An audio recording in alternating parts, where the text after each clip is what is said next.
शांति।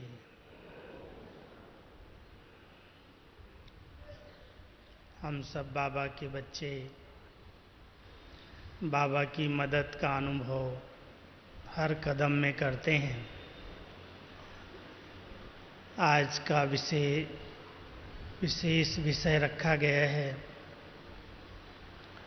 Safety का साधन, क्योंकि वर्तमान समय हर एक को सुरक्षा गार्ड की ज़रूरत पड़ती है। बाबा ने हम सब की सेफ्टी के लिए बहुत सुंदर साधन दिया है और वो है बाबा की छत्र छाया। आप सब अनुभव करते होंगे, हम बाबा को दिल से बाबा कहते हैं और बाबा की छतरी छत्र छाया के रूप में ऊपर आ जाती है हर एक को अनुभव। छत्र छाया के रूप में बाबा का अनुभव है, क्योंकि वर्तमान समय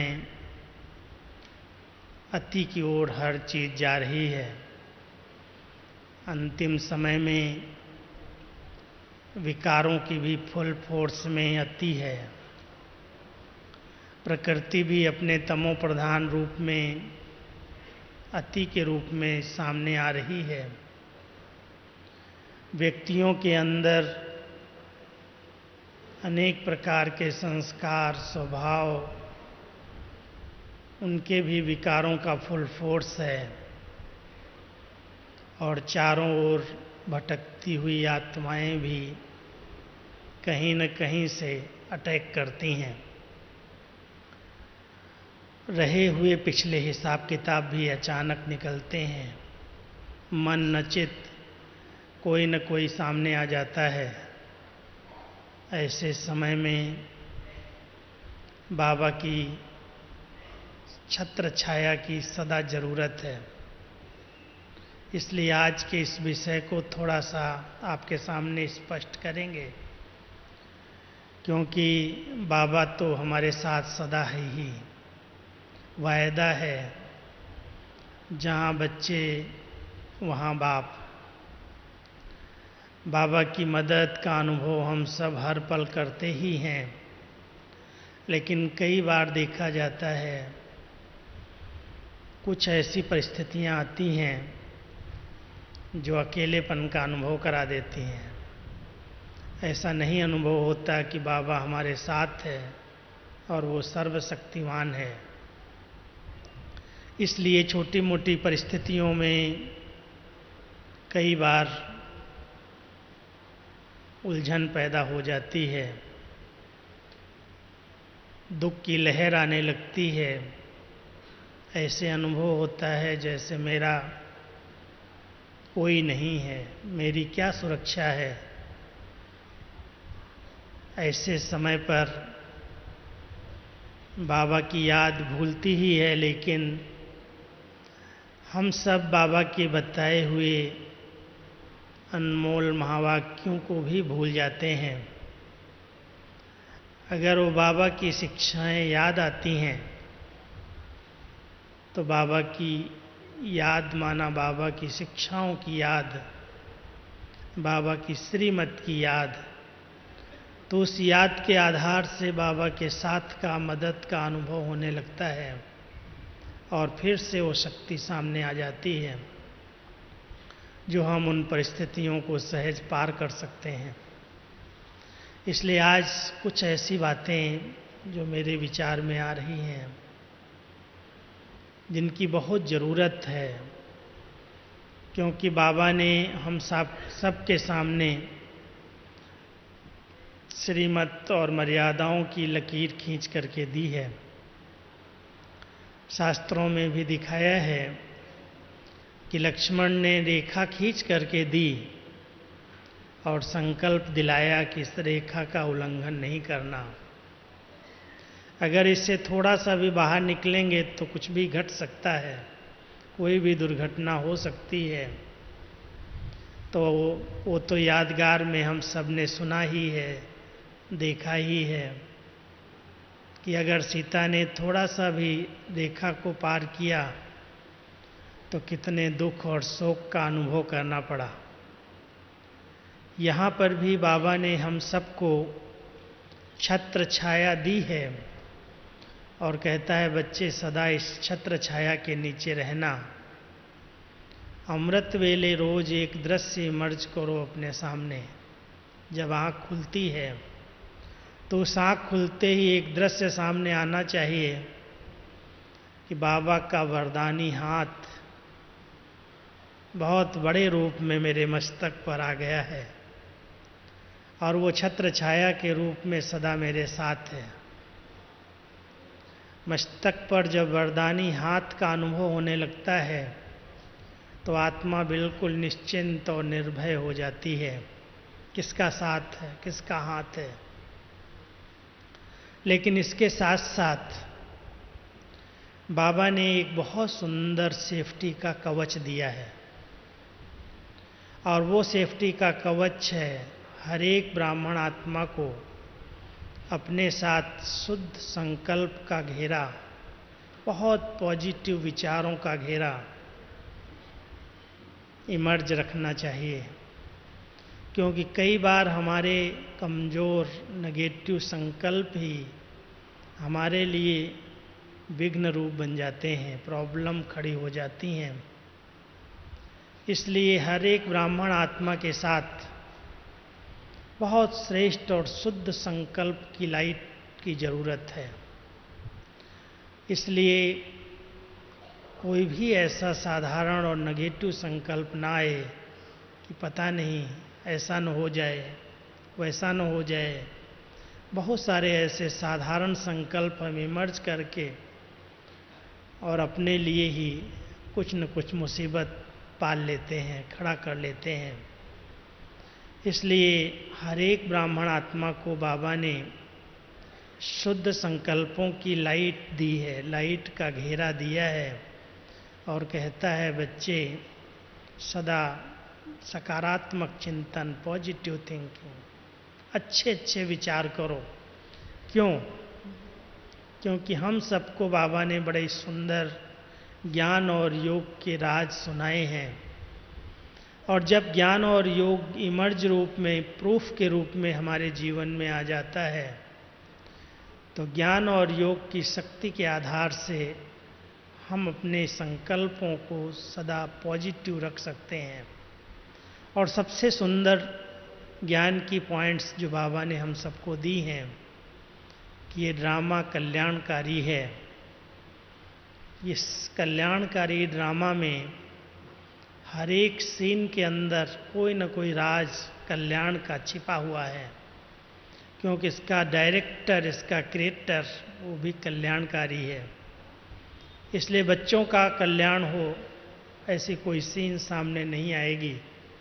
भले पर्दे के ऊपर वो गलत सीन, नेगेटिव सीन सामने दिखाई दे रही है, लेकिन उस सीन के पीछे भी कोई न कोई कल्याण छिपा हुआ है। इस स्मृति के साथ इस ड्रामा के रहस्य को समझ करके अपनी स्थिति को बिल्कुल निश्चिंत और बेफिक्र बना करके आने वाली परिस्थितियों का सामना कर लेना और अपने एक रसासन पर स्थित होकर के खेल की रीति से उस दृश्य को देखना, इसके लिए ज्ञान का प्रूफ बनना होगा। ज्ञान को इमर्ज रखना होगा कि हमारा साथी स्वयं सर्वशक्तिमान बाप है, वो सदा समर्थ है और उसके हम सब बच्चे हैं, उसको हम सब ने जीवन दी है। इसलिए अगर कोई बातें छोटी मोटी आ भी रही हैं, परीक्षाएं, परिस्थितियां पार हो जाएंगी, कोई बात बड़ी नहीं है। ध्यान ये रखना है ब्राह्मण जीवन में कोई भी बात को सोच सोच करके बड़ा नहीं बनाओ। सोचने से और वर्णन करने से वो बात बहुत बड़ा रूप ले लेती है। अगर बड़े से बड़ी बात भी आ जाए, कुछ नहीं है, नथिंग न्यू, तो सहज उसको आप पार कर सकते हैं। इसलिए सोचने की कला, चिंतन करने की कला, बहुत अच्छे अच्छे शुद्ध संकल्पों में रमण कहने की कला अगर किसी ब्राह्मण आत्मा को आ गई तो कोई भी बात उसके लिए ऐसा महसूस नहीं होती कि पता नहीं अभी क्या हो जाएगा, असुरक्षा का अनुभव नहीं होता। इसलिए सदा सुरक्षित वही रह सकते हैं जिनके पास बहुत श्रेष्ठ संकल्पों का खजाना है, शुद्ध संकल्पों का खजाना है। जैसे स्थूल रूप में किसी के पास धन होता है, संपत्ति होती है, तो कोई भी बात, महंगाई बढ़ती है, कोई भी परिस्थिति होती है, कहता कोई परवाह नहीं करो, हमारे पास सब स्टॉक है, सब प्रकार की संभाल हो सकती है, डरने की और घबराने की बात नहीं है, क्योंकि मेरे पास सब कुछ संपन्न है। ऐसे ही अगर ब्राह्मण जीवन के पास, हम ब्राह्मण आत्माओं के पास शुद्ध संकल्पों का, ज्ञान का, शक्तियों का, गुणों का, चरित्र का खजाना है, तो कोई भी बात हिला नहीं सकती है। कैसी भी परिस्थिति आए, कैसा भी पेपर आए, उसमें हम अपने आप को सुरक्षित रख सकते हैं। दूसरी बात, आप सबको जन्म से ही हर ब्राह्मण आत्मा को 2 वरदान प्राप्त हुए हैं। एक, बाबा ने हर बच्चे को दिव्य बुद्धि का वरदान दिया है, दूसरा दिव्य नेत्र दिया है। दिव्य नेत्र ऐसा पावरफुल नेत्र है, जैसे इन नेत्रों से अगर पावरफुल नेत्र हैं तो दूर दूर की चीज़ें बहुत स्पष्ट दिखाई देती हैं, पढ़ सकते हैं, देख सकते हैं। अगर नेत्र कमज़ोर हैं तो सामने की चीज़ भी दिखाई नहीं देती। बाबा ने हम सबको बहुत दिव्य नेत्र दिया है, पवित्र नेत्र दिए हैं, और साथ साथ दिव्य बुद्धि का वरदान दिया है। क्योंकि अगर ये वरदान साथ में है तो इस वरदान से बहुत सहज रीति से आने वाली बातों को कैच कर सकते हो, पार कर सकते हो। ये दिव्य नेत्र दूरबीनी का काम करता है। जैसे दूरबीनी किसी के पास होती है तो बहुत दूर दूर के दृश्य को दूरबीन के आधार से स्पष्ट देख सकते हैं, तो ऐसे ही हम सब के पास ज्ञान की इतनी सुंदर दूरबीन है जिसके आधार से आने वाले पेपर्स को हम सहज समझ सकते हैं। इसलिए ये वरदान सदा साथ रखना, बुद्धि में कभी भी दिव्यता के बजाय अदिव्यता ना आ जाए, अस्वच्छता ना आ जाए।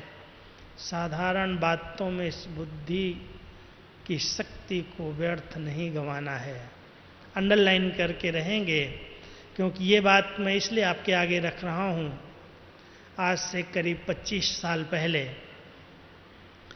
मैं बाबा के सामने गया, व्यक्त बाबा के सामने, तो बाबा ने मुझे कहा कि बच्चे, तुम्हें दिव्य बुद्धि का वरदान मिल गया है। तो दिव्य बुद्धि का वरदान मिल गया है तो मुझे भी प्रश्न आया है, तो बहुत अच्छा वरदान बाबा आपने दिया है, कैसे मिला? तो बाबा ने उसका उसी समय जवाब दिया। बाबा ने कहा कि इस बुद्धि को तुमने कहीं भी इधर उधर की बातों में बिजी नहीं किया है, और बुद्धि में अगर कोई भी प्रकार की बहुत हलचल है, कई प्रकार के संकल्प विकल्प चलते हैं, बुद्धि बहुत भटकती है, तो थकी हुई बुद्धि समय पर ठीक निर्णय नहीं कर पाती। कोई भी बात आपके सामने आती है, उसमें अपने आप को कैसे सुरक्षित रखना है, उस समय वो दृश्य सामने आए, बाबा की बात सामने याद आ जाए, ताकि आप अपने आप को सेफ कर लें। बहुत कला चाहिए। मैं एक और कहानी के रूप में आपको बात सुनाता हूँ। आप सब ने जगदीश भाई जी का नाम तो सुना होगा, कईयों ने देखा होगा। हमारा सारा साहित्य जगदीश भाई जी ने लिखा, और बाबा उनको कहते थे, बच्चे की बुद्धि 7 फुट लंबी है। तो एक बार वो विदेश गए थे, अफ्रीका साइड में कहीं पर, तो ऐसे सैर करने के हिसाब से अकेले सेंटर से बाहर निकल गए। उनको पता नहीं था कि यहाँ पर इतना डर है, भय है। ऐसे ही चक्कर लगाते लगाते कुछ दूर चले गए और कुछ काले लोगों ने उनको घेर लिया करके, उनको लूटने के हिसाब से। अब वो अकेले थे और वो 5-7 आ गए सामने से, छुरा वगैरह लेकर के आ गए, और वो डरे नहीं, क्योंकि उनको तो बाबा की शक्ति थी, बाबा का साथ था, बुद्धि साथ में थी, इसलिए बहुत प्यार से उनसे बात करने लगे। और बात करते करते उनको कहते हैं कि मैं भारत से आया हूँ, आपने कभी भी भारत का नृत्य देखा है? अब कहाँ वो चोरी करने के लिए आया था, मारने के लिए आया था, भारत का नृत्य देखा है? तो उन्होंने कहा नहीं। तो कहता मुझे बहुत अच्छा आता, मैं आपको नाच के दिखाता हूँ। तो कहता है उसने, जगदीश भाई जी ने उनको सामने किया कि आप ऐसे सब खड़े हो जाओ, मैं नाच के दिखाता हूँ। तो ऐसे डांस शुरू किया और ऐसे सिर पर हाथ रखते डांस करते करते और बहुत दूर निकल के चले गए, डांस करते करते भाग गए।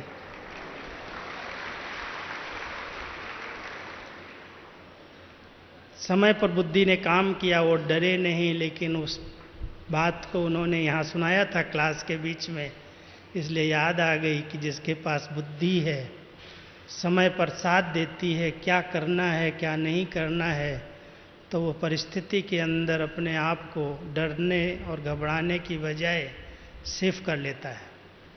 ये सुरक्षा है। इसलिए हर एक के पास ये दिव्य बुद्धि बहुत जल्दी जल्दी उत्तेजित न हो जाए, गुस्सा ना आ जाए, क्योंकि लोग तो गुस्सा दिलाने वाले सामने रहते ही हैं। अचानक आप जा रहे हैं और आपको गाली देने लगते हैं, उल्टा बोलने लगते हैं, कभी हाथ चलाने की कोशिश करते हैं, और आपने उसका रिस्पॉन्स अगर क्रोध में दे दिया तो क्या होगा? तो गुस्से से गुस्सा टकरा जाएगा। कई बार बाबा कहता ना, एक में भूत आता है, सामने वाले में भी भूत आ गया तो दोनों भूत आपस में लड़ जाएंगे, इसलिए एक में भूत आया दूसरा शांत हो जाए। इसलिए कौन सा मिसाल बाबा देता है साकार मुरली के अंदर कि बच्चे मुंह के अंदर मुहलरा डाल लो, अगर एक को गुस्सा आया है और आप चुप हो गए तो नेचुरल है वो भी कब तक गुस्सा करेगा। लेकिन अगर वो गुस्सा कर रहा है और आपने भी सामने से गुस्सा किया तो वो टकराव की स्थिति पैदा हो जाएगी, मारा मारी हो जाएगी और आप अपने को सुरक्षित महसूस नहीं करेंगे। इसलिए ध्यान रहे कि बाबा ने हम सबको एक बहुत सुंदर कवच दिया है और हर एक ब्राह्मण आत्मा के पास वो कवच रहना चाहिए। क्योंकि कवच पहन लेते हैं ना, कोई अगर बाहर होने वाला होता है, कौन सा कवच है? वो बाबा ने हमको दिया है नम्रता और मधुरता का कवच। नम्रता और मधुरता का कवच अगर साथ में है, इसको पहना हुआ है, तो अगर कोई क्रोध दिलाने वाला भी सामने आएगा, क्रोधित व्यक्ति भी सामने आएगा, हाथ भी चलाने की कोशिश करेगा, उसका हाथ चलेगा नहीं। वो देखेगा ये तो मुस्करा रहा है, इसके ऊपर तो कोई इफेक्ट ही नहीं हुआ, ये तो बहुत प्यार से बात कर रहा है, इसके साथ क्या झगड़ा करें, अपने आप चुपचाप किनारा कर लेगा। इसलिए नम्रता और मधुरता का कवच सदा साथ रखना। भले कोई ऐसे होते हैं लोग बहुत क्रोधी स्वभाव के होते हैं, बदला लेने की कोई भावनाएं होती हैं, कुछ पास्ट के हिसाब किताब होते हैं, लेकिन बाबा कहते हैं अगर सूली जैसा हिसाब किताब होगा, जिसके ऊपर बाबा की छत्र छाया है, उसके लिए वो हिसाब सूली के से कांटा बन जाएगा, बहुत सरल रीति से पार हो जाएगा। घबराओ नहीं, डरो नहीं। और अंतिम सीन तो इतनी भयानक है, कहीं तो थोड़ा सा ऑपरेशन भी देख नहीं पाते, और इतना सारा बड़ा ऑपरेशन जो होगा विश्व विनाश का, इतना भयानक विनाश जो सामने आने वाला है, उसमें अपने आप को सुरक्षित भी महसूस किया जाए और उसमें आपको निर्भय भी स्थिति बने, निर्भय भी रह सकें, क्या करना होगा? इसके लिए बाबा ने हम सबको बड़ा सुंदर अभ्यास बताया है। अगर वो अभ्यास निरंतर चलता रहे तो कोई भी भयानक सीन में भी आप बहुत सुंदर स्थिति में रह सकते हैं। और वो अभ्यास है अकाल तख्त पर रहने का अभ्यास। आत्मा इस भ्रकुटी आसन पर है, अकाल तख्त नसीन है। जब समय मिले, जब कोई कार्य से निवृत्त हो जाओ, भ्रकुटी आसन पर बैठ जाओ, इससे देह से डिटैच हो जाओ। आप अनुभव करेंगे कि मैं आत्मा काल हूँ, कोई काल मुझे खा ही नहीं सकता। भय किस चीज़ का करना। तो जितना अभ्यास हम अकाल तख्त नसीन स्थिति में रहने का करते हैं, उतना निर्भय स्थिति स्वतः बन जाती है और बाबा की मदद का साथ का अनुभव होने लगता है। साथ साथ एक बहुत जरूरी आवश्यक समय प्रमाण, हर एक ब्राह्मण आत्मा को सबकी दुआओं का स्टॉक जमा करना है, कुछ भी हो जाए कैसे भी, क्योंकि दुआएं समय पर बहुत साथ देती हैं, मदद करती हैं, हमारी सुरक्षा करती हैं। कोई भी बात आ जाए, कैसी भी बात बड़े से बड़ी आए, चाहे माया की आए, चाहे प्रकृति की आए, चाहे कोई व्यक्ति से आए, चाहे भटकती हुई आत्माओं से आए, लेकिन अगर मेरे पास दुआओं का स्टॉक है। हम सब जानते हैं कि हमारे माता पिता की दुआएं, शिव बाबा और ब्रह्मा बाबा माता पिता हैं, उनकी दुआएं हम तभी लेते हैं जब हम उनकी श्रीमत का कदम कदम पर पालन करते हैं। उनकी दुआओं के आधार से हम बड़े खुश नसीब अनुभव करते हैं। कोई कुछ भी करे मेरे लिए, उसका कोई प्रभाव नहीं पड़ सकता, क्योंकि उसकी दुआएं मेरे साथ हैं। इसलिए माता पिता की दुआएं हैं और जो निमित्त आत्माएं हैं, हमारी दादियां हैं, बड़े हैं, अगर हम सदा उनके आज्ञाकारी सपूत बन कर के रहे हैं, सदा सेवा में हाजिर रहे हैं, कभी उनको डिसरिगार्ड नहीं किया, कोई उनकी बात को कट नहीं किया, सदा सेवा में हाजी का पाठ बजाया है, तो उनकी बहुत सूक्ष्म, भले ऊपर से थैंक्स न मिली हो, लेकिन अंदर से उनका प्यार, उनका स्नेह, उनकी दुआएं हमारे को बहुत हेल्प करती, बहुत मदद करती हैं। और ऐसे अनुभव होता है, ये बात आई और बहुत सहज पार हो गई, ये कोई बात ने मुझे हिलाया नहीं, डगमग नहीं किया, क्योंकि दुआओं का स्टॉक फुल है। तो हर एक चेक करना, इस ब्राह्मण जीवन में क्या मुझ आत्मा के पास जितनी आत्माएं हमारे संबंध संपर्क में हैं, चाहे वो निमित्त बड़े हैं, चाहे साथी सहयोगी हैं, चाहे छोटे हैं, सबको मेरे द्वारा ऐसी सुख की अनुभूति हो, ऐसे स्नेह की अनुभूति हो, ऐसी प्राप्तियां हों जो उसके दिल से मेरे प्रति दुआएं निकलें। कोई भी आत्मा मुझ आत्मा को भूले चूके भी बद दुआ न दे, बद दुआ बहुत नुकसान करती है। इसलिए हर एक ब्राह्मण जीवन में, इस जीवन के अंदर एक लक्ष्य रख कर के चलो कि मुझे तो सबकी दुआएं जमा करनी है, स्टॉक चाहिए, और इसके द्वारा आप सुरक्षा का अनुभव कर सकते हैं, निश्चिंतता का अनुभव कर सकते हैं, और साथ साथ बहुत अच्छी डबल लाइट स्टेज चाहिए। जितनी जवाबदारियां हैं, जितने बोझ हैं, क्या हम अपने सब बोझ बाबा को समर्पित करते, अपने को हल्का रखते हैं, या चिंता लगी रहती, ये है, ये है, ये है, ये है, सबका काम तो बाबा कर देता, मेरा ही नहीं करता। कई लोग ऐसे ऐसे संकल्प करते हैं, बोल भी देते हैं, लेकिन बाबा कहता है, बच्चे तुम मुझे अपनी जवाबदारियां सौंप करके तो देखो, सच्चे दिल से सौंपो, ऊपर ऊपर से नहीं। अगर सच्चे दिल से बाबा कहा और बाबा को अपनी जवाबदारी ऐसे सौंप दी, तो बाबा उसको एकदम लाइट बना देता है। इस ब्राह्मण जीवन में अगर कोई बोझ लेकर के चलता है, तो एक हंसी की बात आपको सुनाता हूँ। कहते हैं एक यात्री यात्रा करने के लिए चला, यात्रा पर था, उसके पास एक गठरी थी, सामान था, तो जिस साधन से वो जा रहा था उस साधन पर खुद बैठ गया और गठरी को सिर पर रख लिया। तो लोगों ने कहा, अरे भाई क्या कर रहे हो, कम से कम आराम से तो बैठो, ये गठरी तो उतार के रख दो। गठरी कहता, गठरी में बोझ है, गाड़ी में कैसे रखूं। आप सोच सकते हो कि अगर वो बोझ आपने रखा नहीं और अपने ऊपर रख लिया, तो आप यात्रा का आनंद ले सकते हो। जब आप रूहानी यात्री हो, बाबा कहता है, बच्चे मैं तुमको अपनी गोदी में बिठा करके यात्रा करा रहा हूँ, तो गोदी में बैठा हुआ बच्चा अपने ऊपर कोई गठरी रख करके बैठेगा क्या। इसलिए कोई भी बात की जवाबदारियाँ, कोई भी टेंशन, ये है, ये है, ये है, गठरी बांध करके अपने सिर पर नहीं रखो। दे दो बाबा को, लेने के लिए तैयार है। कहता है बच्चे यही तो समय है संगम का जब मैं तुम बच्चों का सर्वेंट बनता हूँ। अब इतना बड़ा सर्वेंट बन करके हमारे साथ है, फिर भी हम सब अपने ऊपर कुछ न कुछ जवाबदारियों की गठरी ले करके और अपने को बस तनाव में रखते हैं, दुखी होते रहते हैं, ऐसा हुआ ऐसा हुआ ऐसा हुआ। अगर आप लाइट रहना सीखना है तो बाबा कहता है देखो अपनी दादियों को। हमारी दादी जी प्रकाशमणि दादी जी थी, लोग कहते थे दादी इतनी बड़ी संस्था है, इतनी कुमारियाँ हैं, इतना बड़ा जवाबदारी है, आपको टेंशन नहीं होता, आपको नींद आती है?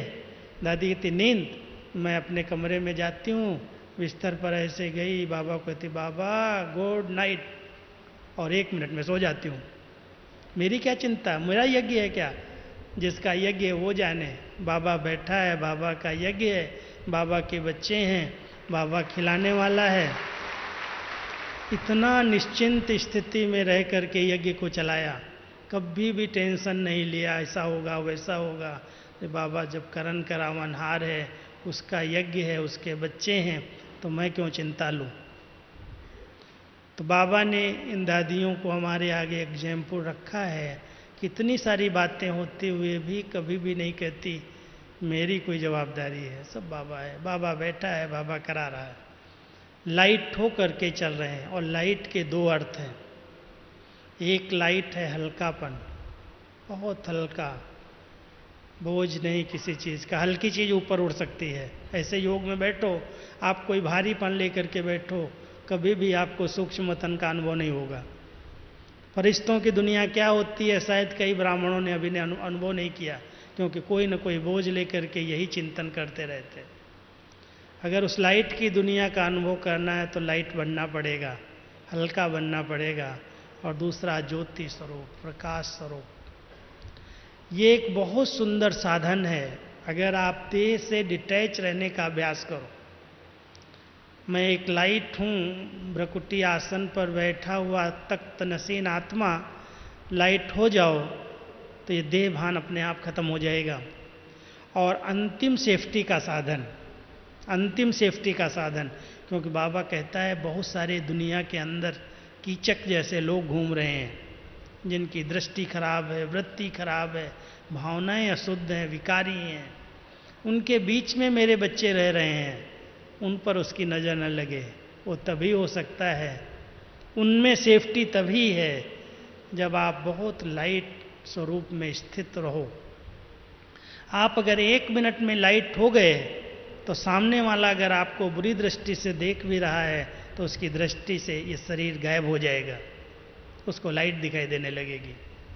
ये दृश्य बाबा ने शुरू में बहनों को दिखाए हैं, कराची के अंदर अनुभव कराए हैं कि कैसे कैसे लोग आ रहे हैं तुम्हारे पास और तुम देह से डिटैच हो गई, लाइट का साक्षात्कार हो गया और वो भाग गए, आपके ऊपर वार नहीं कर पाए। तो सेफ्टी का साधन क्या हुआ?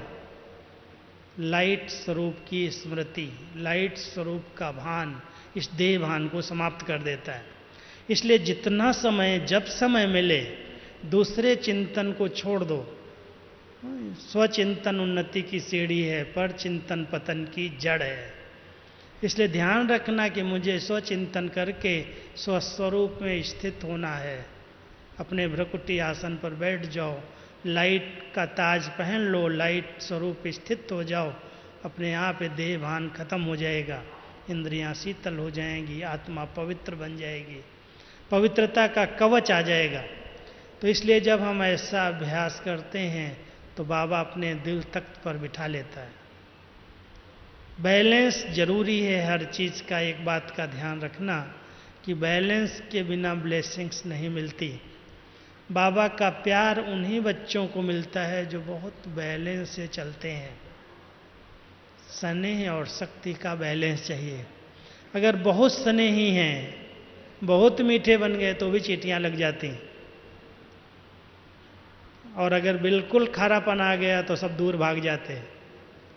बैलेंस चाहिए, स्नेह और शक्ति का, न्यारे और प्यारे का, कर्म और योग का, परमार्थ और व्यवहार का बहुत बड़ा बैलेंस है। और ये बैलेंस अगर किसी ने ब्राह्मण जीवन में सीख लिया तो सुरक्षित है। जहाँ पर कोई चीज़ की अति हो जाती है वहाँ नुकसान होता है, वहीं पर माया का वार होता है। इसलिए अति सदा नुकसान करती है। अति को सामने देखो, कोई भी बात में बहुत प्यार हो गया किसी के साथ, वो अटैचमेंट हो जाएगी। एकदम न्यारे हो गए तो लगेगा ये तो सन्यासी बन गया, ये तो जानता ही नहीं कि स्वर्ग में भी चलना है, सत्युग में भी जाना है। उसमें भी बैलेंस चाहिए। और जो सबसे न्यारे, देह अभिमान से न्यारे हैं, आत्म अभिमानी की तपस्या करते हैं, उनका प्यार बाबा का मिलने लगता। बाबा का प्यार मिला, बाबा की गोद मिल गई, आत्मा सुरक्षित हो गई। कभी भी व्यर्थ संकल्प अटैक नहीं करेंगे। सबसे बड़ा अटैक तो व्यर्थ संकल्पों का है, विकल्पों का है। माया कहीं न कहीं से हैरान करती है, परेशान करती है। अगर आत्मा अपने शुद्ध संकल्प में आत्मिक स्थिति में रहती है तो उसको पार कर लेती है। इसलिए बैलेंस बहुत बड़ी कला है। हर चीज़ में बैलेंस को रख करके चलो। अति कहीं भी दिखाई दे, समझो ये नुकसान हो जाएगा कहीं न कहीं से। इसलिए कभी भी अति के अंदर जा कर के अपने आप को डिस्टर्ब नहीं करना। 5 स्लोगन मैं आपको दे देता हूँ। सोमान, क्योंकि सोमान की स्मृति से ही बाबा को हम साथी बना करके उसकी स्मृति के आधार से उसकी छत्र छाया का अनुभव कर सकते हैं। तो सबसे पहला यही सोमान स्मृति में रखो कि मैं एक अकाल मूर्त आत्मा, अकाल तख्त पर विराजमान स्वराज्य अधिकारी हूँ। ये बहुत ऊंचा सोमान है। और जो सवेरे से रात तक इस सोमान में रहते हैं बहुत लाइट रहते हैं, देह भान से और व्यर्थ से बहुत मुक्त रहते हैं। जहाँ पर भी कोई अशुद्ध आत्माएं अटैक करती हैं, और आजकल की एक बहुत बड़ी माया है, आप लोग तो जानते हो, कुछ न कुछ खिला पिला करके तंत्र मंत्र जंत्र पता नहीं कहाँ कहाँ कई ब्राह्मण आत्माएं उस चक्कर में आ जाती हैं। बहुत अटेंशन रखना। जहाँ अत्यधिक इच्छाएं हैं वहाँ पर ये अटैक होते हैं। इच्छा मात्रम अविद्या। बाबा ने हम सब ब्राह्मणों को सब इच्छाएं पूरी की हैं।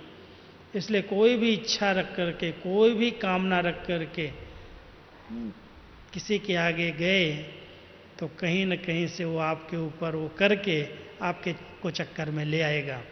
फिर उस चक्कर को से निकलने के लिए और चक्कर में आते जाते, इसके छड़वा लो, इसके पास जाना, उसके पास जाना, और फिर उसके चक्कर में आते आते अपना समय, अपनी शक्तियाँ, अपनी एनर्जी कितनी वेस्ट जाती है।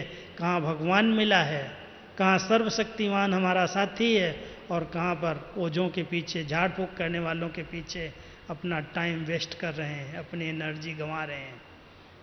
क्यों नहीं हम बाबा के साथ इतना कंबाइंड हो जाएं, स्वस्वरूप की स्मृति के आधार से। बाबा ने सब इच्छाएं हमारी पूरी की हैं, कोई कामनाएं नहीं हैं।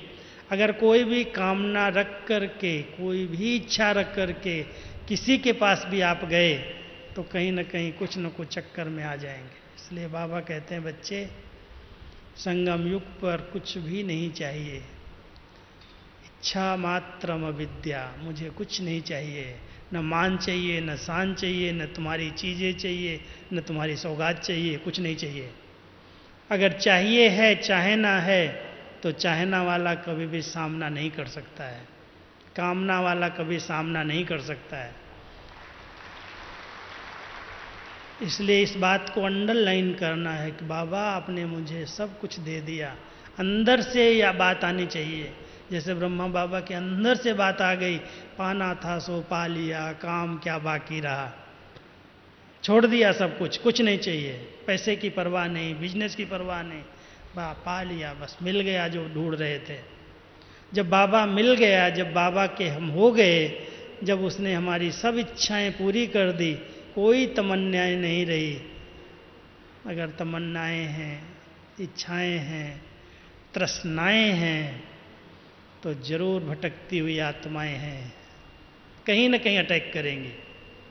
इसलिए जो आत्मा बिल्कुल इच्छा मात्र में विद्या है, बाबा आपने मुझे सब कुछ दे दिया, 2 रोटी तो खिलाओगे ही, भूखा तो नहीं सुलाओगे। हाँ, सुलाएगा भूखा? इसलिए क्यों किसी के पीछे भाग रहे हैं, ये देगा वो देगा, ये साधन चाहिए वो साधन चाहिए। जो दिया है तूने बहुत कुछ दिया है, और जो जरूरी होगा वो आ जाएगा, मैं क्यों किसी के पीछे भटकूं? इतना अंदर से तृप्त, संतुष्ट, अनासक्त वृत्ति वाली आत्मा किसी का भी सामना कर सकती है, और नहीं तो कहीं ना कहीं चक्कर में आ जाएगी। उसने वो खिला दिया, उसने वो कर दिया, उसके पीछे वो भटक रही है, फिर इधर जाओ उधर जाओ, अपना समय, एनर्जी, पैसा सब बर्बाद है। इसलिए बहुत अटेंशन, संगम युग का ये संकल्प, ये समय बहुत वैल्यूबल है, इसको व्यर्थ नहीं जाने देना। सदा एक बहुत सुंदर सम्मान बाबा हम सबको देता है, हे मेरे बच्चे तुम मेरे साथ कंबाइंड हो। भगवान के साथ हम कंबाइंड हैं, शिव शक्ति हैं, पांडव पति के साथ पांडव कंबाइंड हैं, वो अलग नहीं है मेरे साथ, मेरे से हो ही नहीं सकता अलग। तो अगर ऐसा बाबा को कंबाइंड बन करके रखते हैं, बना करके रखते हैं, तो कोई अपनी कमी भी है, कमजोरी भी है, संस्कार भी है, वो अपने आप निकल जाएगा। अपने आप बाबा जाने है तो ठीक करेगा, वो हमारे साथ है। तो साथी को, सर्वशक्तिमान बाबा को साथ रख करके अपनी कमी कमजोरियों का अधिक चिंतन नहीं करो। अधिक चिंतन भी वो बीमारी को ले आता है, बीमारी का अधिक चिंतन करने वाला और बीमार पड़ जाता है। इसलिए ऐसे कोई भी बीमारी का चिंतन न करके, बाबा हमारा साथी है, वो सर्वशक्तिमान है और वो मेरे साथ साथ कंबाइंड है। और तीसरा सम्मान है कि मैं कलप कलप बाबा आपका विजयी बच्चा हूँ। विजय मेरा जन्म सिद्ध अधिकार है, और मैं नहीं विजयी बनूंगा तो कौन बनेगा? इसलिए इस नशे में, इस सम्मान को स्मृति में रख करके कि मैं तो विजयी हूँ, और मैं इस सृष्टि मंच पर, इस ब्राह्मण परिवार में भी अच्छे से अच्छा पार्ट प्ले करने वाला मैं हीरो पार्टधारी हूँ। अपने पार्ट को देखो, कितना श्रेष्ठ वंडरफुल पार्ट है कि हमारा भगवान के साथ पार्ट है। नई दुनिया की स्थापना के लिए हम उसके साथी हैं, सहयोगी हैं, मददगार हैं। और फिर पांचवा सम्मान आता है, मैं बालक शुभ मालिक हूँ, बाबा के दिल तख्त का भी मालिक हूँ, और फिर भविष्य तख्त का अधिकारी हूँ। इसलिए अगर संगम युग पर बाबा के दिल तख्त पर हम रहते हैं, बाबा की आज्ञाकारी सपूत बन करके दिल तख्त को जीत लेते हैं, तो भविष्य तख्त कहाँ जाएगा? वो तो मिलेगा ही, उसकी चिंता क्यों करूं? तो 5 सम्मान याद रखना। एक, मैं अकाल मूर्त आत्मा हूं। दूसरा, मैं बाबा का दिल तख्त नसीन बच्चा हूं, बालक सो मालिक हूं। तीसरा, मैं बाबा के साथ कंबाइंड हूं। चौथा, मैं हीरो पार्टधारी हूं। और पांचवा, मैं बाबा विजयी रतन हूं। विजय हमारा जन्म सिद्ध अधिकार है। तो ये पांचों सम्मान स्मृति में रख करके जो आत्माएं चलती हैं, रहती हैं, उनके ऊपर बाबा की याद की छतरी बनी रहती। कैसे याद रहेगी? बाबा कहता है तुम मुझे याद करो, मैं तुम्हारे साथ साथ हूँ, छत्र छाया के रूप में हूँ। तो याद करने के लिए कोई न कोई नया सम्मान ले लो। और 4 स्लोगन मैं सुना करके क्लास को रुकूंगा, ध्यान देना, बहुत ज़रूरी हैं वो स्लोगन्स। एक, बाबा कहता है अगर तुम मुझे मेरी मदद का अनुभव करना चाहते हो तो सदा ध्यान रखना, मैं ऐसे मदद नहीं करता हूँ। हिम्मत तुम्हारी तो मदद मेरी। हिम्मत का कदम एक आप बढ़ाओ आगे, तो मैं 1000 गुना मदद करने के लिए बंधा हुआ हूँ। बाबा मदद करेगा, हो जाएगा। बाबा तो मदद जरूर करेगा, ऐसे नहीं करेगा वो, मांगने से तो कभी नहीं करेगा। लेकिन अगर हिम्मत नहीं छोड़ी, हिम्मत किया, तो बाबा मदद के लिए भाग करके आ जाएगा। तो इसलिए हिम्मते बच्चे मदते बाप, हिम्मत का मेरा कदम और 1000 गुना मदद बाप की। दूसरा है, निश्चय में विजय है। कभी भी अपने आप में, बाप में, बाबा के ज्ञान में, अपने इस ब्राह्मण परिवार में, ड्रामा में संशय ना आए। पता नहीं कैसे हैं, क्या है, बाबा का कैसा पार्ट है, समझ में नहीं आता। अगर जरा भी कहीं संशय आ गया तो बाबा कहता संशय बुद्धि विनशयंती, निश्चय बुद्धि विजयंती। विजय हमारा जन्म सिद्ध अधिकार तभी है जब हम अपने आप में विश्वास रखते हैं, संपूर्ण निश्चय बुद्धि है कि हमने ही तो कल्प कल्प विजय पाई है, हमको ही भगवान ने ऐसा बनाया है। और तीसरी बात है, जहाँ दृढ़ता है वहाँ सफलता है। अगर किसी भी कार्य में सफलता नहीं मिल रही है तो अपने अंदर झांक करके देखो, मेरे संकल्पों में वो पावर है, दृढ़ता है, मरेंगे मिटेंगे लेकिन करके छोड़ेंगे। जहाँ दृढ़ता आ गई वहाँ सफलता हुई पड़ी है, अपने आप हो जाएगी, सोचने की भी ज़रूरत नहीं है, क्योंकि संकल्प की पावर बहुत पावर है, बड़ी है। संकल्प से कोई भी सिद्धियां प्राप्त की जा सकती हैं, लेकिन कमज़ोर संकल्प नहीं चाहिए। बहुत पावरफुल संकल्प, शक्तिशाली संकल्प। लौकिक में कहते हैं बड़ा जिद्दी है, जिद्द एक विकार कहा गया है, लेकिन ज्ञान में कहते हैं ये दृढ़ता का, जो संकल्प करता है वो करके छोड़ता है, वो दृढ़ता है। और चौथी बात है, जहाँ लगन है वहाँ विघ्न नहीं ठहरते। अगर कोई बार बार किसी के आगे विघ्न आ रहे हैं तो बहुत महीन चेकिंग करो कि लगन में कहाँ कमी है। बंधन है, किस चीज़ का बंधन है? अगर लगन आ जाती है तो बंधन कहीं नहीं रहते, सब कट जाते हैं। अगर लगन पावरफुल है, शक्तिशाली है, लगन माना बाबा से जिगरी प्यार, सच्ची दिल, सच्चाई जहाँ है, प्यार जहाँ है वहाँ न्यौछावर होना। अरे दो लोगों का प्यार हो जाता, जान दे देते। हमारा तो भगवान से प्यार है, कोई इंसान से नहीं है। और उस प्यार के पीछे कुर्बानी, क्या कुर्बानी? बाबा कहता मैं तुम्हारा गला थोड़ी काटता हूँ। कुर्बानी क्या है? अपनी कमी कमजोरियों की कुर्बानी कर दो। तो अगर बाबा से सच्चे दिल का प्यार है, जिगरी प्यार है, लगन है, तो विघ्न कहाँ रहते? कोई रोक सकता है क्या? तो बाबा कई बार कहता है एक विघ्न कहती है ये बकरी है क्या? शक्तियाँ हैं, शेरनियाँ हैं, वो तो उछलती हैं, वो कभी कहती हैं क्या मेरे आगे विघ्न है? तो विघ्न नहीं कहो, लेकिन बाबा से जिगरी प्यार बढ़ जाएगा तो विघ्न हट जाएगा।